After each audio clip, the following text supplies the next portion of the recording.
आगे बढ़ेंगे। बिहार से बड़ी खबर जानिए। बिहार जहां पर 10वीं बार नीतीश कुमार ने ले ली है मुख्यमंत्री पद की शपथ ग्रहण की एक तस्वीर बड़ी खास रही। एनडीए की ताकत दिखी, शक्ति प्रदर्शन मंच से ही दिखाई दिया और वो तस्वीरें यादगार नीतीश कुमार के राजनीतिक करियर के लिए भी हो गई, जिसमें 10वीं बार उन्होंने मुख्यमंत्री पद की अनुभव से बिहार को फर्स्ट और बिहारियों को फर्स्ट बनाने का काम मेरी ये सरकार करेगी।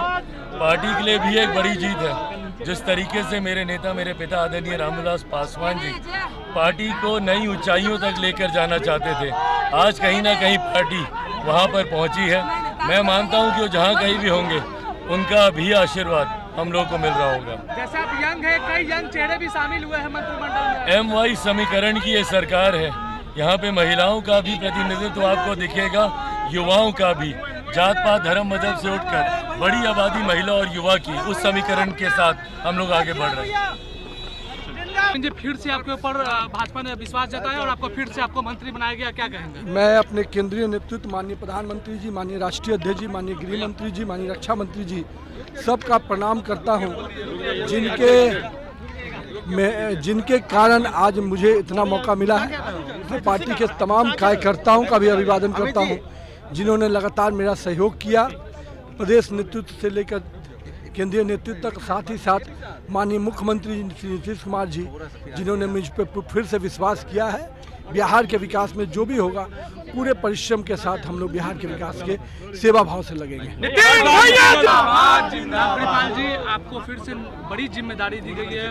आपने पहले विधायक बना और अब आपको मंत्री बनाया गया है, बहुत बड़ी जिम्मेदारी मिली है, क्या कहेंगे? मैं अपने नेतृत्व के प्रति आभार व्यक्त करता हूं, जिन्होंने बड़ी जिम्मेदारी दी है, और मैं उनको आश्वस्त करना चाहता हूं अपने नेतृत्व को कि आपके विश्वास के अनुकूल बिहार को विकास करने में जो आपने प्रारंभ कर दिया है माननीय मुख्यमंत्री जी के नेतृत्व में, नीतीश कुमार जी के नेतृत्व में, उस रफ्तार को तेज करने के लिए पूरे बिहार में विकसित बिहार स्वरूप देखे और समस्या का निदान हो सके, उसके लिए हर संभव प्रयास करेंगे। कई यंग चेहरे को भी शामिल किया गया, यूथ लोग को शामिल। हाँ बिल्कुल, महिला और यूथ, यही तो ताकत है और यही ताकत की वजह से एनडीए पुनः बिहार में सरकार बनाई है। तो उन सब का ख्याल हमारे नेतृत्व ने किया है और सबकी भागीदारी दी है। लखेंद्र जी, आपने कई काफी परिश्रम के बाद आपको मंत्रालय मिला है, विभाग मिला, नीतीश सरकार में आपको मंत्री बनाया गया, क्या कहेंगे, कितनी बड़ी जिम्मेदारी है आपके लिए? देखिए, हम सब साक्षी बने हैं और बिहार में इस बात की दरकार भी है कि विकास अपने नए परवान की तरफ बढ़े। मैं अपनी ओर से माननीय नीतीश कुमार जी को बधाई देता हूं। माननीय मुख्यमंत्री बिहार, उनके नेतृत्व में बिहार में बहुत संभावना है और मुझे भरोसा है कि बिहार माननीय प्रधानमंत्री के आशीर्वाद के बाद और तेज गति से आगे बढ़ेगा। सर, बिहार में शपथ का कितना खास रहा है?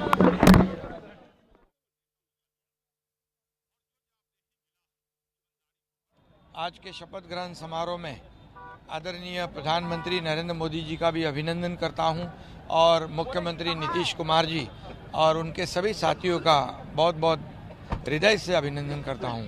और यहां पर लोगों ने जो लैंडस्लाइड विक्ट्री दी हुई है, ये बिहार की जनता का भी अभिनंदन करता हूं। उन्होंने विकास राज को स्वीकारा है और जंगल राज को नकारा है, और इसलिए जो प्रधानमंत्री जी ने यहाँ पर विकास के लिए डबल इंजन सरकार के माध्यम से जो योगदान दिया और नीतीश कुमार जी ने यहाँ पर जो कानून व्यवस्था बनाए रखी, इसका ये नतीजा है। डेवलपमेंट और कानून व्यवस्था, ये जो पहले जो यहाँ का माहौल था उसको पूरी तरह बदल कर दिया है। अब लोगों का राज्य यहाँ पर है, गुंडा राज खत्म है, और ये मुमकिन हुआ है आदरणीय प्रधानमंत्री नरेंद्र मोदी जी की वजह से और मुख्यमंत्री नीतीश कुमार जी की वजह से। इसलिए दोनों का और सभी का मैं अभिनंदन करता हूं और बिहार की जनता को बहुत बहुत धन्यवाद देता हूं। प्रधानमंत्री ने भी स्वीकार दिया, क्या कहिएगा सर? आज का बहुत ही शपथ ग्रहण जो है ऐतिहासिक पल था। प्रधानमंत्री श्री नरेंद्र मोदी जी आज इस ऐतिहासिक पल के साक्षी बने, लाखों मतदाता इसके साक्षी बने, और बिहार सरकार में जितने भी मंत्री ने शपथ लिया है, ये हमारी चुनौती है कि हम विकसित बिहार के सपना को पूरा करें। आज जो है प्रधानमंत्री ने ने भी शपथ में शिरकत दी, ऐतिहासिक शपथ हुआ है, क्या कहिए? निश्चित तौर पर बिहार के लिए ऐतिहासिक दिन है। ऐतिहासिक इसलिए है कि जनता ने इतना शानदार जानदार मैंडेट दिया है। ऐतिहासिक इसलिए है कि हम विकसित बिहार की कल्पना के साथ चल रहे हैं, बिहार को सुधारने के लिए चल रहे हैं, इसलिए ऐतिहासिक है। और हम समझते हैं हम सब मिल करके, डबल इंजन की सरकार मिल करके, माननीय प्रधानमंत्री जी के कृपा से और माननीय मुख्यमंत्री जी के निर्देशन में हम सब काम करके बिहार को विकसित बिहार बनाने में काम करेंगे। धन्यवाद।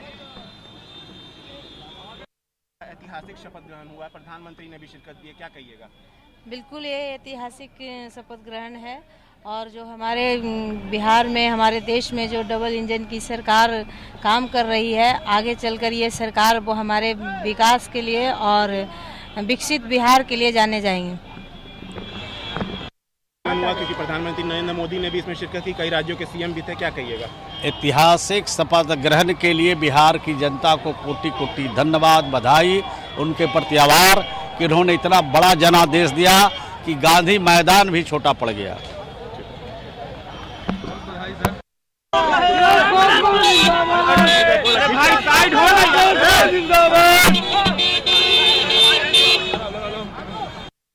देखिए, आज ऐतिहासिक शपथ ग्रहण हुआ है, माननीय प्रधानमंत्री श्री नरेंद्र मोदी जी की मौजूदगी में हुआ है।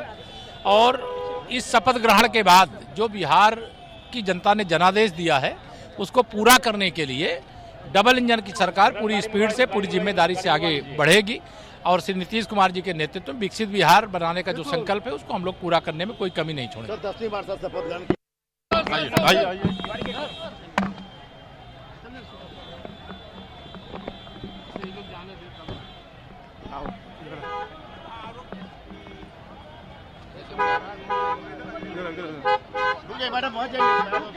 मैं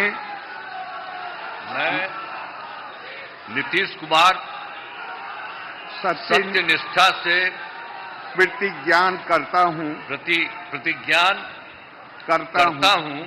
कि मैं विधि द्वारा स्थापित भारत के संविधान के प्रति सच्ची श्रद्धा और निष्ठा रखूंगा। मैं भारत की प्रभुता और अखंडता अक्षुण्ण रखूंगा।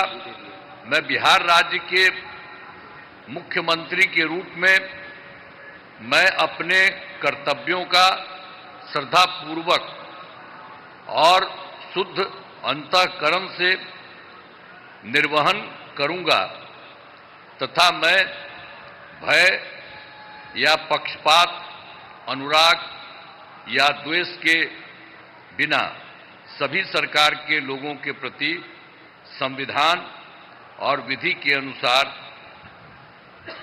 न्याय करूंगा।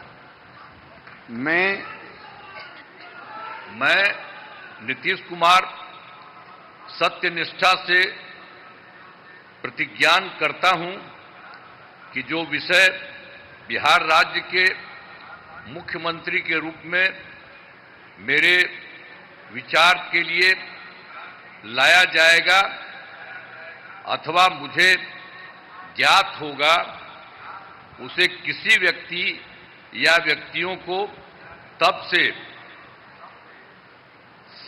ये सिवाय जबकि ऐसे मुख्यमंत्री के रूप में अनेक कर्तव्यों के सम्यक और निर्वहन के लिए ऐसा करना अपेक्षित हो, मैं प्रत्यक्ष अथवा अप्रत्यक्ष रूप से संसूचित या प्रकट नहीं करूंगा। धन्यवाद।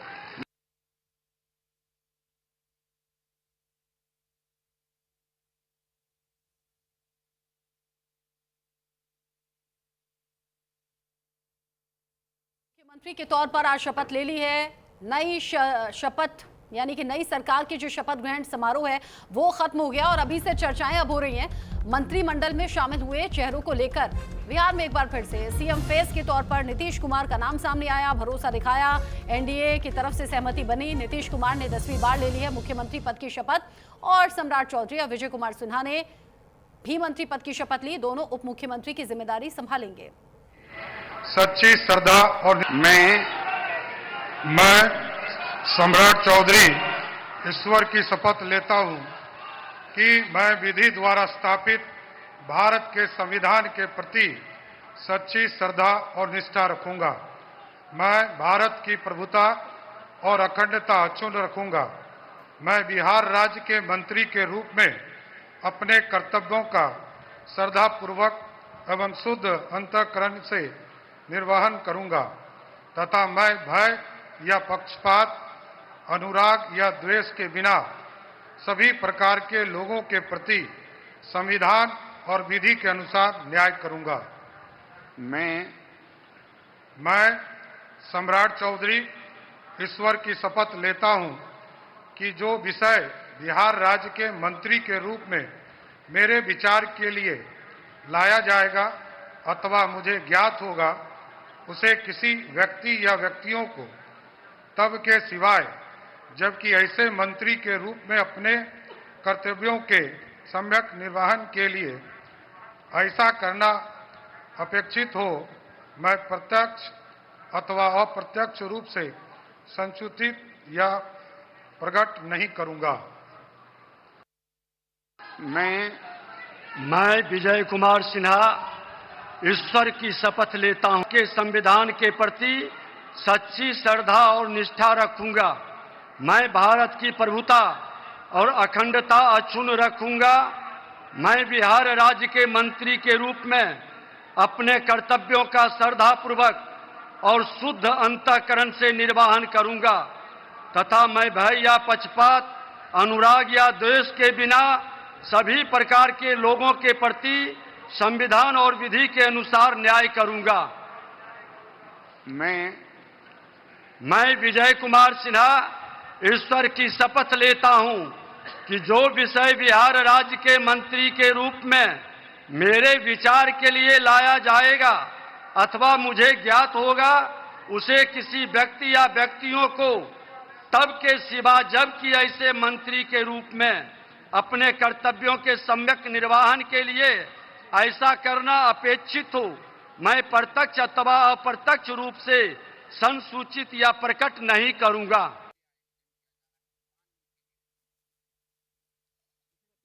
खास तस्वीरें आज शपथ ग्रहण समारोह से सामने आई। प्रधानमंत्री नरेंद्र मोदी और नीतीश कुमार एक तरीके से मजबूत कॉम्बिनेशन, मजबूत जोड़ी के तौर पर नजर आए और यही वो दो बड़े चेहरे जिन पर भरोसा बिहार की जनता ने किया। बम्पर वोटिंग की, बम्पर तरीके से जीत मिली। साथ ही जो picture of the day, video of the day रहा आज का, वो ये प्रधानमंत्री नरेंद्र मोदी का बिहारी स्टाइल में गमछे को लहराना, जो चुनाव प्रचार से लेकर रिजल्ट वाले दिन भी हमने देखा और आज शपथ ग्रहण जब खत्म हो गया, समापन हो गया, उसके बाद भी ये तस्वीर खास रही, बिहार के लोगों के दिलों के करीब रही। इस पर बात हम करेंगे क्योंकि आज शपथ ग्रहण हो गया है। 27 कुल विधायकों ने शपथ यानी कि 27 मंत्रियों ने शपथ ली है। मेरे साथ में बात करने के लिए जुड़ गए हैं संजय राणा जी, जो कि राजनीतिक विश्लेषक के तौर पर स्टूडियो में मौजूद हैं। साथ ही रवि अरोड़ा जी मेरे साथ में राजनीतिक विश्लेषक के तौर पर जुड़े हुए हैं। आप दोनों का ही न्यूज इंडिया पर बहुत स्वागत। संजय राणा जी, आज ये जो 27 चेहरे रहे, कुछ तो अनुमान वाले थे, लेकिन कौन सा नाम जो आपको चौंका गया? और ये इक्वेशन जिसमें रखी गई है, महिला भी है, अल्पसंख्यक भी है, नए चेहरों को भी शामिल किया गया है, जाति का विशेष ध्यान रखा गया है, कैसे देख रहे हैं इसे? देखिए, जहाँ तक चर्चा हो रही थी चेहरों की, देखिए चेहरे कोई ऐसा नहीं कोई चौंकाने वाले हों, लेकिन हाँ सबको प्रतिनिधित्व दिया गया है, ये बहुत महत्वपूर्ण है। देखिए, अगर आप पूरे एनडीए के जितने विधायक जीत के आए जातिगत समीकरण देखेंगे, 31 राजपूत हैं जिसमें 15 ब्राह्मण, 23 वैश्य, ईबीसी के 10 हैं और शेड्यूल कास्ट के तकरीबन 24 लोग हैं और अन्य जातियों के जो भूमियार 22 हैं, यादव 15 है। तो सबको ऐसा नहीं कि किसी एक को छोड़ा गया, सबको लेके चला गया। एक आदमी जो सिर्फ मुसलमान चेहरे थे जो एनडीए के खेमे में जो जीते थे और उनको भी मंत्रिमंडल में शामिल किया गया। तो अगर देखेंगे पूरा का पूरा गुलदस्ता जो है पूर्ण तरह से एक बुके तैयार हो गया है, जो कहीं ना कहीं काम करने के लिए तत्पर है, काम करने के लिए तैयार हो चुका है under the leadership of Nitish Kumar और मोदी जी। देखिए, चौंकाने वाले मुझे ऐसा लग रहा था कि कहीं ना कहीं उप मुख्यमंत्री जो है वो हो सकता है कोई महिला हो, लेकिन हाँ 3 महिलाओं को प्रतिनिधित्व दिया गया है, उसमें से एक खिलाड़ी भी हैं। तो देखिए, नए चेहरों को भी प्रतिनिधित्व दिया गया और पुरानों को भी रखा गया। पुराने और नए का कॉम्बिनेशन है, क्योंकि कहीं ना कहीं सेकंड लाइन लीडरशिप तैयार करनी है भारतीय जनता पार्टी को, इवन दो फॉर जेडीयू के लिए भी। तो पूरा अगर आप समीकरण देखेंगे और उसके बाद जिस तरह से दोनों गठबंधन का जो एक इक्वेशन है बहुत ही खूबसूरत, जिस तरह से नीतीश बाबू ने प्रधानमंत्री के साथ हाथ मिलाया, उसके बाद प्रधानमंत्री का भी जिसका विवरण आप दे रही थी, गमछा हिलाना, देखिए गमछा या कुछ इस तरह की चीज़ें हमारे देश में, चाहे वो कोई भी प्रांत हो, बहुत महत्वपूर्ण हो जाता है। लेकिन बिहार का इसका जो परिप्रेक्ष्य है वो टोटली डिफरेंट है। तो कहीं ना कहीं प्रधानमंत्री लोगों को जानते हैं, जिस तरह से बम्पर वोट पड़ा है ये जाति से उठ के पड़ा है। हाँ। देखिए पहले हमेशा कहा जाता था बिहार में यानी जातिगत समीकरण है, लेकिन कहीं ना कहीं राजनीति करने का तरीका और वोटर का वोट करने का तरीका भी बदल चुका है।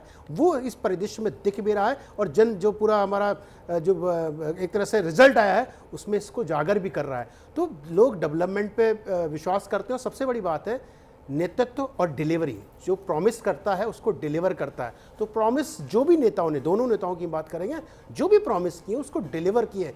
चैलेंजेस बहुत हैं, ये नहीं कहता कि बिल्कुल चैलेंज नहीं है, बिहार में सब कुछ अच्छा हो गया, इंडस्ट्रियल डेवलपमेंट का काम करना बाकी है और उस पर कहीं ना कहीं खाका तैयार हो चुका है और उस खाके पे कहीं ना कहीं मोहर भी लग चुकी है। उसको अगले 5 साल में कैसे लेके जाएंगे और कौन कौन सी इंडस्ट्री आएगी। अभी चुनाव के पहले आपको पता ही है कि एक अदानी की इंडस्ट्री जो पावर प्लांट सेटअप हो रहा है 2028-27 तक बनकर तैयार हो जाएगा। उसी तरह 8-10 इंडस्ट्री बड़ी लगनी चाहिए, जिससे कहीं ना कहीं रोजगार होगा। देखिए कहीं भी, चाहे बिहार हो, उत्तर प्रदेश हो या देश का कोई दूसरा प्रदेश हो, सरकारी नौकरी की एक लिमिटेशंस होती है और जिस तरह से हमारी पॉपुलेशन, चाहे बिहार की, उत्तर प्रदेश की हो, देश की कहीं भी हो, पॉपुलेशन बढ़ रही हो, हमें कहीं ना कहीं अल्टरनेटिव रोजगार की सुविधाएं सृजन करना पड़ेगा। इसीलिए इंडस्ट्री डेवलपमेंट बहुत ज़रूरी है और उसके लिए इंफ्रास्ट्रक्चर इस समय बिहार का पूरा एक तरह से खाका बन के रेडी हो चुका है। जब तक रोड नहीं होगा, ट्रांसपोर्टेशन नहीं होगा, इंफ्रास्ट्रक्चर रेडी नहीं होगा, इंडस्ट्रियल डेवलपमेंट नहीं होता। तो चीज़ें कर ली गई हैं, कुछ चीज़ें अभी बाकी रह गई। इस 5 साल में हमें लगता है कि वो भी सरकार कर लेगी। और कहीं ना कहीं देखिए बिहार अगर 2005 की तुलना करें तो उस समय एजुकेशन का बजट 4,300 करोड़ था, आज 64,000 करोड़ है। चाहे आप दूसरे चीज़ों के अगर विवरण देखेंगे तो कहीं ना कहीं तीसरी सबसे फास्टेस्ट ग्रोइंग GDP है बिहार। तो वो चीज़ें दिख रही हैं और उसको कहीं ना कहीं जो पिछड़ गया था बिहार, जो 15-20 साल में पिछड़ गया था, उसको आगे लाने की। आपने उन चैलेंजेस का जिक्र भी कर दिया जो अभी आने वाले टाइम में सरकार को अब काम करके दिखाना है, यानी कि जो वादे किए हैं संकल्प पत्र में, और साथ ही साथ एक गुलदस्ता आपने बता दिया इस मंत्रिमंडल को। हालांकि अभी नंबर्स कह रहे हैं कि आने वाले टाइम में मंत्रिमंडल विस्तार होगा, जिसकी जरूरत भी आगे आने वाले टाइम में पड़ेगी। रवि अरोड़ा जी, ये जो कॉम्बिनेशन रहा जिसमें एक अल्पसंख्यक चेहरा भी है, 3 महिला चेहरे भी हैं और अलग अलग कास्ट इक्वेशन जो बिठाया गया, आज के इस मंत्रिमंडल को आप कैसे देख रहे हैं? आज शपथ ग्रहण में कोई ऐसी तस्वीर जिस पर सवाल उठा सकें या फिर परफेक्ट रहा सब कुछ? रचना जी, जब भी कोई मंत्रिमंडल बनाया जाता है उसमें सभी धर्मों को, सभी वर्गों को साथ लिया जाता है और खासकर जातीय समीकरण बनाकर तो बनाया जाता है, इसमें कोई दोहराए बात नहीं है।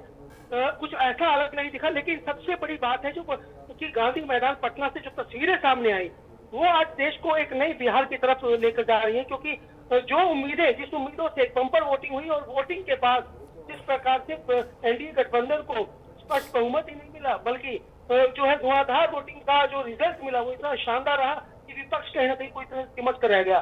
तो आज जब जिस प्रकार से मोदी जी ने गमछा लहराया, गमछे को लेकर विपक्ष काफी बातें कर रहा था, कई मुद्दे पर इसे मुद्दा भी बनाने की कोशिश की गई थी, लेकिन आज उनको एक जवाब देने की कोशिश की मोदी जी ने कि बिहार की जनता ने एनडीए को जो है सिर्फ बहुमत नहीं दिया है, उन्हें स्पष्ट बहुमत ही नहीं दिया बल्कि उनको प्रचंड बहुमत दिया है। और दूसरी बात, जिस प्रकार से वो नतमस्तक नजर आए मोदी जी तो बिहार की जनता के सामने, वो तहे दिल से धन्यवाद करना चाह रहे थे।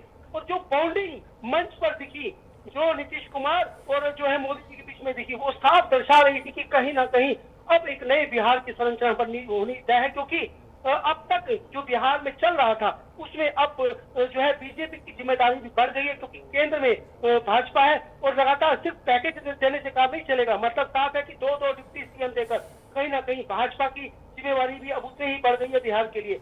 तो अब जो है जिस प्रकार से जीरो टॉलरेंस की नीति अपराध पर उत्तर प्रदेश में है, जिस प्रकार से दूसरे मुद्दों को लेकर खासकर पलायन की हम बात करें तो ये पलायन के पेशे का बात करें कि 2 दशकों पहले शुरू हुआ जब जो है वहाँ पे लालू प्रसाद यादव का शासन हुआ करता था, लेकिन अब जो है चीज को पाएगा जो बिहार का लोग इसकी कल्पना करता है। सर, विपक्ष को भी न्योता दिया गया था, विपक्ष के लोग नहीं पहुंचे, आप कुछ कहना चाहेंगे? तेजस्वी यादव को न्योता दिया गया था। देखिए, विपक्ष लोकतंत्र पे विश्वास नहीं करता है। अगर वो लोकतंत्र पे विश्वास करते तो आज जरूर आते। बिहार की जनता ने आपको जहां भी ठहराया, अगर 5 सीट भी मिली हो तो आपको आकर के जनता का सम्मान करना चाहिए, सिर झुका के कहना चाहिए हम आगे प्रयास करेंगे। लेकिन आज के शपथ समारोह में ना आना ये सरासर बिहार के उस जनता का भी अपमान है जिन्होंने उनको वोट दिया। तो आगे वो भी वोट उनको नहीं मिलेगा, ऐसा मुझे लगता है। Thank you very much. विपक्ष के आने को लेकर सवाल कल इनफैक्ट मैं अपने जो पॉलिटिकल एक्सपर्ट होते हैं, एनालिस्ट होते हैं, उनसे पूछ भी रही थी रवि अरोड़ा जी कि विपक्ष की तरफ से चेहरे देखे जाएंगे क्या, पहुंचेंगे क्या? तब एक ने दावा किया था कि भाई तेजस्वी तो जरूर पहुंचने चाहिए। मैंने कहा फिर कैमरे उनकी बॉडी लैंग्वेज को, उनके चेहरे को देखेंगे क्या हाँ ऐसा भी होगा, लेकिन कोई पहुंचा नहीं। रवि जी मैं समझता हूँ आज बिल्कुल मैं समझता हूँ, मुझे भी लगता था कि उनका आना, मुझे लगता है कि ये बहुत बड़ी उनके लिए यह समझिए कि बिहार की जनता ने जिस प्रकार से उनको नकार दिया है और जो सपने दिखा रहे थे, जिस डेवलपमेंट की वो बात कर रहे थे, वो कहीं ना कहीं उनको पूरी तरह से न सिर्फ नकार दिया है बल्कि पूरी तरह से बहुमत जो है एनडीए गठबंधन को मिल गया है। तो उसके बाद अब उनका बड़ा शर्मसार था, यह कोई बड़ी बात नहीं है, लेकिन सच्चाई ये है कि अब जिम्मेदारी जो है पूरी तरह से बिहार की जनता ने एनडीए गठबंधन को दिया है। वो सभी घटक दल, सभी की जिम्मेदारी, क्योंकि आने वाले 5 साल बाद, क्योंकि अब भाजपा जो रणनीति तैयार करेगी आने वाले टाइम में, उसको पता है कि हम अपने दम पर भी आने वाले टाइम में अकेले लड़ सकते हैं, क्योंकि जो टाइम है नीतीश कुमार जी का, अब नीतीश कुमार जी का अगला वारिस कौन होगा आने वाले टाइम में, तो ये बात देखने वाली बात रहेगी। तो ऐसे में भाजपा को बहुत मेहनत करनी पड़ेगी। उधर ही चिराग पासवान भी, क्योंकि उनका भी एक सपना है मुख्यमंत्री बनने का, तो वो भी जो उनको मंत्रालय मिलेंगे, मुझे लगता है बहुत मेहनत करेंगे वहां के लिए। तो ऐसे में एक विकास होना जरूरी हो चुका है, क्योंकि जिस प्रकार के अपराध चुनावों से पहले बिहार में लगातार बढ़ रहे थे और उसको लेकर जिस प्रकार से आक्रामक थे तेजस्वी, तो उसमें कहीं ना कहीं अब यह सरकार की जिम्मेदारी बनती है कि उन अपराधियों पर नकेल करते हैं। और खासकर शराबबंदी के बावजूद जिस प्रकार से शराब से मरने वालों की घटनाएं लगातार आ रही थी और दूसरी समस्या इस प्रकार से बढ़ रही थी, चीनी मिल की बात करें के अंदर, तो ये सब मुद्दे थे, लेकिन इन मुद्दों को, ये अलग अलग मुद्दे रहे, अलग अलग चैलेंजेस रहे। अच्छा, इन चैलेंजेस में जब एनडीए ये दावा करती रही संजय राणा जी कि हमने विकास किया, विकास करके दिखाया, उसी विकास के बीच में लखीसराय से तस्वीर सामने आ गई, विजय कुमार सिन्हा का किस तरीके से विरोध हुआ, सड़क पर कीचड़ था, लोगों का गुस्सा फूट पड़ा। उसी विकास के बीच में लोगों ने यह भी सवाल कर दिया कि भाई आप तो जंगल राज का बार बार हवाला देते थे, ये घटनाएं तो क्रिमिनल अभी भी पूरी तरह से खुलेआम घूम रहे हैं, क्राइम की घटनाएं हो रही हैं, ग्राफ बढ़ रहा है। देखिए, हम हमेशा कोई भी प्रदेश हो या कोई देश का कोई दूसरा अंग हो या दुनिया के कोई भी कोना हो, कभी अपराध खत्म नहीं हो सकता। अगर अपराध खत्म हो जाता, यूनाइटेड स्टेट ऑफ अमेरिका में भी अपराध ना होता, तो लंदन में भी अपराध ना होता, लेकिन वहाँ पे सबसे ज़्यादा अपराध हैं। तो देखिए, अपराध हमेशा रहेगा, ये जरूरी हो जाता है उस पर अंकुश कैसे लगाया जाए। देखिए, उत्तर प्रदेश में जैसे शासन चल रहा है योगी आदित्यनाथ जी का, तो उस पर कहीं ना कहीं अंकुश लगा। ऐसा नहीं कि हर तरफ आपको पुलिस दिख रही है, लेकिन एक डर है कि अगर अपराध हम करेंगे तो हमारे ऊपर कार्रवाई हो जाएगी। वो डर होना बहुत जरूरी है, तभी लोग क्राइम करने से डरते हैं। तो उसी तरह देखिए, आपका विरोध हो सकता है, जैसे लखीसराय में विरोध हुआ, लोगों ने गुस्सा हो सकता है। देखिए, क्या होता है कि मंत्री बन जाना, एक सरकार चलाना या विधायक बन जाए, जरूरी नहीं कि 100% आप कमिटमेंट जो दिया उसको फुलफिल गए। डिपेंड करता है कि आप कितने कमिटमेंट दिए हो, क्या डिलीवरी है, आपका डिलीवरी परसेंटेज कितना है। तो उसके बावजूद भी अगर वो जीत जाते हैं, इसका मतलब जनता का विश्वास है, नंबर 1। नंबर 2, देखिए, आप रोजगार की बात करें तो देखिए, इंफ्रास्ट्रक्चर में बार बार बोल रहा हूँ, किसी भी इंडस्ट्री को लाने के लिए इंफ्रास्ट्रक्चर का होना बहुत जरूरी है। आज़ादी के पहले आपको याद होगा कि 33 तकरीबन शुगर मिल हुआ करती थी, जो अंग्रेजों ने बिहार को दे के गए थे, लेकिन जब तक जंगल राज रहा तो आकर के 9 पे खत्म हो गई थी। आज फिर वही जो शुगर मिल है तकरीबन 28 पे पहुंच चुकी है। एक लिकर की कंपनी हुआ करती थी, वो बंद हो गई। तो कहीं ना कहीं उगाही, देखिए, बिजनेसमैन वहाँ पैसा लगाता है जहाँ पे उसको शांति व्यवस्था दिखती है, लॉ एंड ऑर्डर अच्छा दिखता है और इंफ्रास्ट्रक्चर होता है, क्योंकि ट्रांसपोर्टेशन इज मेजर चीज़ होता है जो सामान को एक जगह से दूसरी जगह ले जाता है। और योजना है, सरकार की योजना होती है कि भाई आप मेरे पास आए, इंडस्ट्री लगाएं, हम आपको ज़मीन देंगे, बिजली देंगे और अब बाकी चीज़ें देंगे। तो सरकार के ऊपर चैलेंजेस बहुत हैं, नो डाउट, लेकिन सरकार जिस तरह से काम कर रही है, देखिए, बार बार लोग बोलते हैं 11 साल से मोदी जी हैं, पैसे दे दिए। देखिए, पैसे तो केंद्र सरकार है, वो देती रहेगी, लेकिन उस पैसे का सदुपयोग हो रहा है कि नहीं, महत्वपूर्ण है। 20 साल से एक व्यक्ति मुख्यमंत्री है, लेकिन एक भी दाग उसके दामन पे नहीं है। और जहां तक विपक्ष की बात कर रही थी आप, देखिए, विपक्ष कभी क्या हो गया कि आजकल बचपना इसको कहते हैं, वो हो गया। भाई, राजनीति में इससे पहले सबसे बड़ी हार 2010 में हुई थी, जब तो लालू प्रसाद यादव थे, इससे 2 सीटें कम आई थी, तो उससे बुरी हार नहीं है। एक रीजन ये भी हो सकता है ना कि एक तो राजनीतिक तौर पर बुरी शिकस्त भी मिली, शर्मनाक हार हुई है, और दूसरी तरफ जो परिवार के टूटने के बाद फजीयत हो रही है, उसका कोई जवाब शायद देते हुए बनेगा नहीं, इसीलिए भी यहाँ आना मुनासिब नहीं समझा होगा। अलग अलग रीजन हो सकते हैं। बहरहाल आज जो ऐतिहासिक क्षण रहे वो हमने एक एक दर्शकों को दिखाए हैं। एक एक तस्वीर बड़ी खास रही। प्रधानमंत्री मोदी का पहुंचना, बिहार की जनता का इतना प्यार लुटाना और वो गमछा हिलाना भी। आप दोनों का ही बहुत बहुत शुक्रिया, संजय राणा जी, रवि अरोड़ा जी, साथ में जुड़ने के लिए, इस डिस्कशन में साथ में रहने के लिए। छोटा सा ब्रेक यहाँ पर ले रहे हैं, लौटेंगे।